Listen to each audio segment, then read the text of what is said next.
बिस्मिल्लाहिर्रहमानिर्रहीम। अस्सलाम वालेकुम क्लास 10 के स्टूडेंट्स, कैसे हैं आप सब लोग। जैसे कि आपको पता है कि मैथ का पेपर है मंडे को और 3 पेपर आपको मैंने सेंड करने हैं। तो उसमें से पहला पेपर जो है वो सेंड कर रहा हूँ अभी। तो इसके MCQs जो हैं वो बाद में आपको सेंड किए जाएंगे। पहले क्वेश्चन नंबर 2 जो है जो आपने करनी है प्रैक्टिस, इसकी MCQs तो आप सारे लास्ट पेपर के भी करेंगे और बुक्स के जो पीछे दिए हुए हैं एक्सरसाइज में वो भी करेंगे। पहला क्वेश्चन नंबर 2 है अटेम्प्ट एनी 6 शॉर्ट क्वेश्चंस। ठीक है, तो हर क्वेश्चन जो है 2 नंबर का होगा और एक पार्ट में 9 शॉर्ट क्वेश्चन लिखे होते हैं। अब जैसे आपको पता है तो उसमें से आपने इसको हल करना होता है। कहता है पहला part, right the question in standard form whether it is pure quadratic question. Question ये दी हुई है x/x+1 और आगे लिखा plus x+1/x is equal to 6। इसको सिंप्लीफाई करके आपने बताना है कि क्या कौन सी क्वेश्चन है। आगे पार्ट 2 में कहता है कि factorise 3y² is equal to y into y minus 5। तीसरे पार्ट में कहता है solve by using quadratic formula और उसके बाद उसकी इक्वेशन दी हुई है 4x² minus 14 is equal to 3x। इसको पहले स्टैंडर्ड फॉर्म बनाएंगे और बहुत सारे बच्चे इसको गलती करते हैं स्टैंडर्ड फॉर्म बनाते हुए, तो इसलिए इसको ध्यान से बनानी है, फिर अपने फार्मूला यूज़ करना है। चौथे में पार्ट में कहता है find the nature of the roots. Nature मालूम करनी है। इक्वेशन है 3x² plus 17 plus 7x minus 13 is equal to 0। Discriminant वाला फार्मूला यूज़ करके तो आप इसको नेचर मालूम करेंगे। फिर बाद में इसकी वेरिफिकेशन नहीं करनी, सिर्फ नेचर मालूम करनी है। आगे कहता है फाइंड द वैल्यू ऑफ, और 2 वैल्यू दी हुई हैं, इनकी आपने मल्टीप्लाई करके कोई एक वैल्यू निकालनी है। 2 + 2 mega minus 2 mega square plus 3 minus 3 mega plus 3 mega square, ये एक क्वेश्चन दिया हुआ है। इसके बाद जो इसका छठा पार्ट है, कहता है find the roots of the equation. Find the equation of the roots लिखना था, find the roots of the equation नहीं लिखना था, find the equation of the roots. तो आपने इक्वेशन इसमें मालूम करेंगे एक्चुअली। ठीक है, रूट्स दिए हुए 1 + आयोटा 1 माइनस आयोटा, इसको सॉल्व करके तो आपने इक्वेशन जो रूट्स की होती है वो मालूम करनी है। आगे इसके सातवें पार्ट में कहता है find simplest form of ratio, और रेशो किसकी दी हुई है जी 1 आवर, 27 मिनट, इसके साथ आगे कॉमा नहीं है 30 सेकेंड। इन दोनों के दरमियान आपने रेशो मालूम करनी है, सिंपलेस्ट फॉर्म जो होती है वो जी। आगे पार्ट नंबर है जी हमारे पास 8, कहता है if W inversely proportional 1/z and W की वैल्यू दी हुई है जी 5, Z की value 7, then find the value of find W when Z is equal to 175/4। तो ये हमारे पास इसका पार्ट नंबर 8 था। तो लास्ट पार्ट है पहले क्वेश्चन का है find mean proportion of 20x³ y 5 और आगे दूसरी वैल्यू दी हुई है 5x7y। तो इसका आपने मीन प्रोपोर्शन मालूम करना है। अब इसके बाद क्वेश्चन नंबर 3 जो है वो स्टार्ट हो जाता है अटेम्प्ट द फॉलोइंग, और इसमें भी 6 शॉर्ट क्वेश्चन करने हैं। सबसे पहला जो शॉर्ट क्वेश्चन दिया हुआ है इसमें, उसमें कहता है define improper fraction. Improper fraction आपने मालूम करनी है। दूसरे पार्ट में कहते हैं resolve into partial fraction. Question ये दिया हुआ है x + 11/x - 4 इंटू x + 3। तो ये दोनों लीनियर फैक्टर नज़र आ रहे हैं नीचे, तो इसका मतलब ये 4.1 का क्वेश्चन होना चाहिए। तो आगे है जी अगला पार्ट तीसरा, if x is equal to empty set और t is equal to O का मतलब है ऑड नंबर्स का सेट, find x intersection t। x और t का इंटरसेक्शन आपने मालूम करना है। चौथे पार्ट में कहता है if a is equal to AB, B is equal to 0 - 1, यानी दो वैल्यू दी हुई हैं। कहते हैं find A multiply B and B multiply A, दोनों चीज़ें मालूम करनी है जी। अगले पार्ट में कहता है फाइंड ए बी, यानी ए और बी की वैल्यू मालूम करनी है। इफ़ 3 ब्रैकेट में लिखा हुआ है 3 - 2a, b - 1 और ब्रैकेट में लिखा हुआ है a - 7 और 2b + 5। तो इसको हल करने का तरीका वही है, कामे से पहले वाले को कामे से पहले वाले के इक्वल में लिखना और कामे के बाद वाले को कामे के बाद वाले के इक्वल में लिखना। आगे कहता है छठे पार्ट में कहता है define power set. Power set की डेफिनेशन लिखनी है और इसकी एग्जांपल भी देनी है कोई एक, सही है।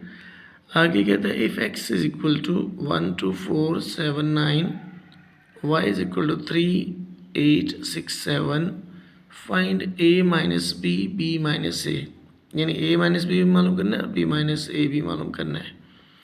इसके बाद आठवें पार्ट में कहता है find median of the following.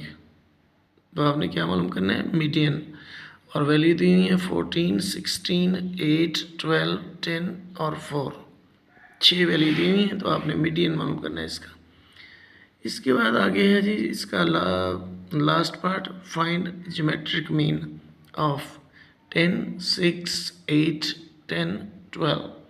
ये आपके पास वैल्यू दी हुई है, इसका आपने ज्योमेट्रिक मीन वाला फार्मूला यूज़ करके तो लगानी है। आगे जी लास्ट पार्ट जो शॉर्ट क्वेश्चन का है क्वेश्चन है वो है अटेम्प्ट एनी 6 शॉर्ट क्वेश्चन। ये इसमें भी 6 पार्ट ही करने हैं। और पहले क्वेश्चन में कहता है कन्वर्ट इनटू डेसिमल फॉर्म, और देखिए दिया क्या हुआ है 60 डिग्री 30 मिनट 30 सेकेंड।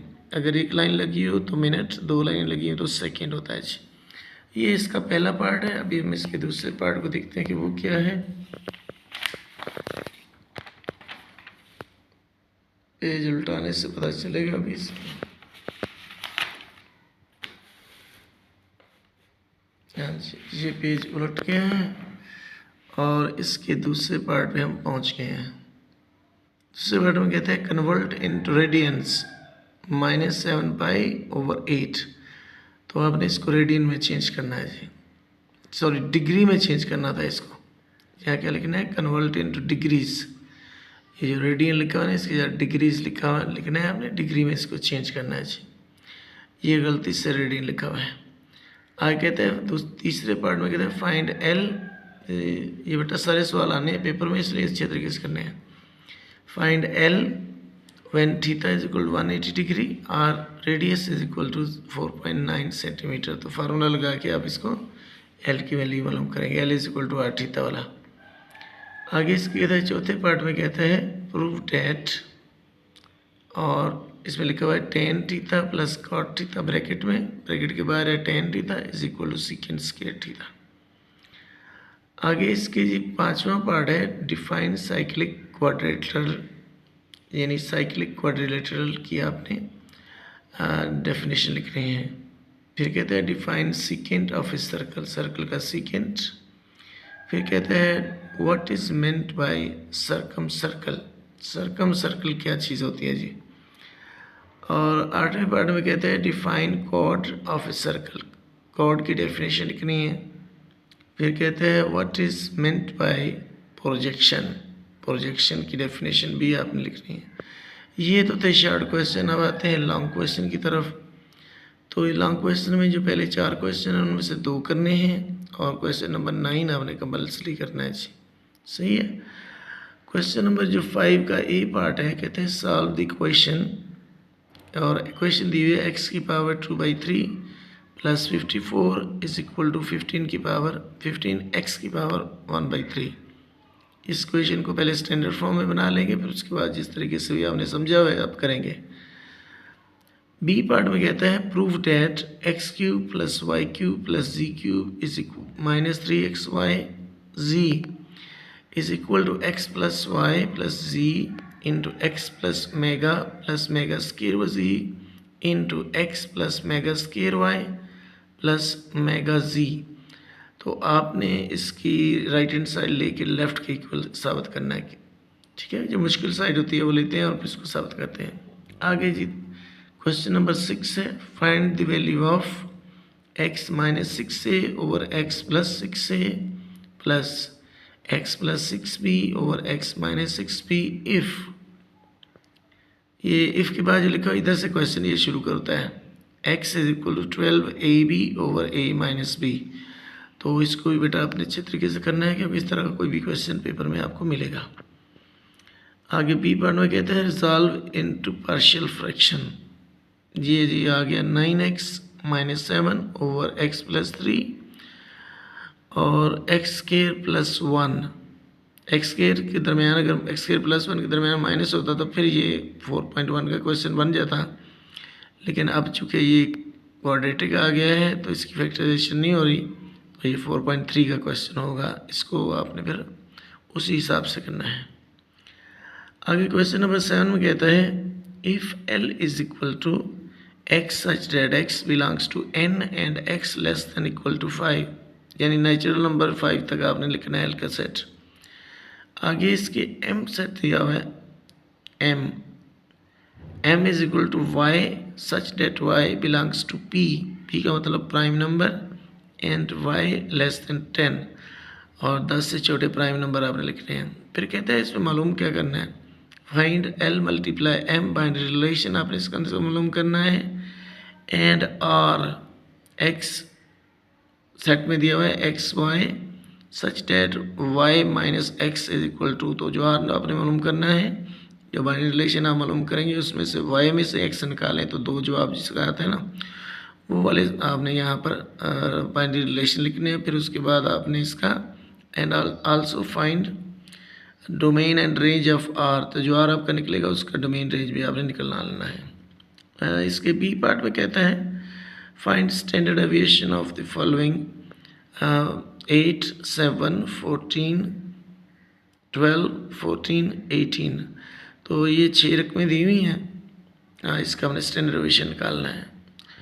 आगे इसका जी 8वां क्वेश्चन है prove that 1 plus cos theta over 1 minus cos theta का whole square root is equal to sine theta over 1 minus cos theta. ये आपने इसका आंसर लाना है, कोई भी एक साइड लेके आप दूसरी प्रूव करेंगे अगर करना है तो।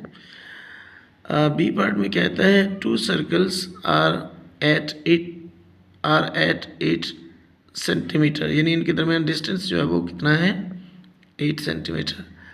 Draw their direct common tangents, तो ये आपने कॉमन टेजेंट्स मालूम करने हैं।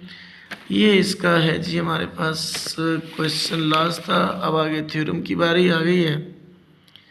तो थ्योरम में कहता है पहले जी सबसे 9वां क्वेश्चन जो कि आपने कंपल्सरी करना है, दो उसमें थ्योरम दिए हुए हैं। कहता है if two diagonals of a circle are concurrent then prove that they are equidistant, यानी अगर किसी सर्कल के दो डायगोनल्स आपस में कॉन्करेंट हो तो फिर आप साबित करें कि वो बराबर फासले पर हैं। और या ये वाला करें prove that an angle inscribed in a minor arc is triple then the corresponding major arc in a circle. तो ये माइनर आर्क और मेजर आर्क से आपको पता चलेगा ये कौन सा थ्योरम है। ठीक है, तो ये आपने मेरा पुत्र आज ये वाला आपने 12-1 बजे तक कर देना है, क्योंकि पिछले टाइम आपको एक और जो है वो मिलेगा paper. Thank you so much for watching. MCQs आपने बुक वाले और फिर जो लास्ट पेपर्स हैं वो लाजमी करने हैं। Thank you so much. और इसको जो आपने अभी शुरू कर देना है जब भी आप उठें तो।